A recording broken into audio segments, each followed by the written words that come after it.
Star plus के serial में झनक अब अपने पिता की खोज में निकलेगी।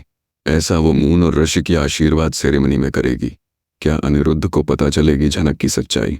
स्टार प्लस के सीरियल झनक में हर रोज नए ट्विस्ट और टर्न आते रहते हैं।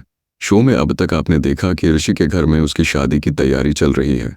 ऋषि झनक को लेकर काफी परेशान है। वो चाहता है कि वो झनक की सच्चाई मून को बता दे, लेकिन वो ऐसा कर नहीं पा रहा है। अब शो में आप देखेंगे कि ऋषि का परिवार अर्शी के घर आशीर्वाद सेरेमनी के लिए जाएगा। वो झनक को भी अपने साथ लेकर जाना चाहते हैं। ऋषि को जैसे ही पता चलता है कि झनक भी अर्शी के घर जाएगी, वो परेशान हो जाएगा। वो घर वालों से पूछेगा कि झनक को ले जाने की क्या ज़रूरत है। अनिरुद्ध के घर वाले उसके इस रवैये पर सवाल उठाएंगे। वो कहेंगे कि उसे अनिरुद्ध ने बुलाया है। ऋषि के मना करने के बाद भी उसके घर वाले झनक को उसे अनिरुद्ध के घर लेकर जाएंगे।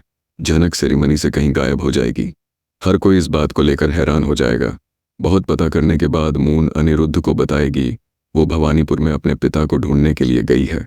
अनिरुद्ध को जैसे ही ये बात पता चलेगी वो सोच में पड़ जाएगा। वो सोचने लगेगा कि क्या झनक का कोई रिश्ता नूतन से है। शो में देखना दिलचस्प होगा कि क्या अनिरुद्ध के सामने आएगी झनक की असली पहचान। आगे अंजना द्वारा आशीर्वाद समारोह की तैयारी की घोषणा से होती है। अर्शी तैयारी देखने जाती है। इसी बीच अनिरुद्ध फूल को अकेला खड़ा देखता है और उसे आवाज देता है। अचानक हुई आवाज सुनकर फूल डर जाती है। अनिरुद्ध उसे चिढ़ाते हुए कहता है कि उसे लगता है कि वह सिर्फ गुंडे की तरह व्यवहार करना जानती है, इस खामोश लड़की की तरह नहीं। फूल अपने पिछले अशिष्ट व्यवहार के लिए माफी मांगती है। अनिरुद्ध को उससे अपनापन सा महसूस होता है और वह सोचता है कि क्या वह झनक को जानती है, क्योंकि दोनों सिमुलबोनी से हैं। वह पूछता है कि क्या वह वहीं पैदा हुई थी और फूल सिर हिलाती है। फिर वह पूछती है कि क्या यह जगह भवानीपुर है। अनिरुद्ध पुष्टि करता है और फूल को याद आता है कि नूतन ने उसे बताया था कि उसके पिता भवानीपुर में रहते हैं।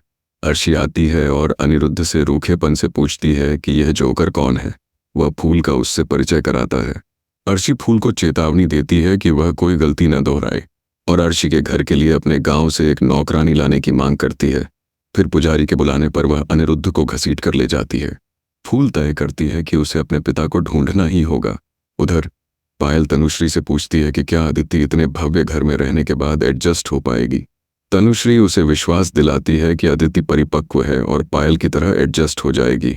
आशीर्वाद समारोह शुरू होता है। झनक उदास होकर देखती है। दादा भाई अदिति को आशीर्वाद देते हैं और कहते हैं कि ससुराल जाने को घर छोड़ने जैसा न समझे। इंदुमती अदिति को एक हार उपहार में देती है। अंजना अभिमन्यु से अदिति को आशीर्वाद देने के लिए कहती है। वह जवाब देता है कि उसका आशीर्वाद हमेशा उसके साथ है और चूंकि दादा भाई और इंदुमती ने उसे पहले ही आशीर्वाद दे दिया है, इसलिए यह काफी है। अर्शी उसे डांटती है और कहती है कि ऋषि के माता पिता को आशीर्वाद समारोह करना चाहिए।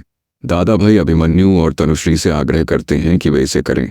वे अदिति को आशीर्वाद देते हैं। आगे जानने के लिए चैनल को सब्सक्राइब करें। धन्यवाद।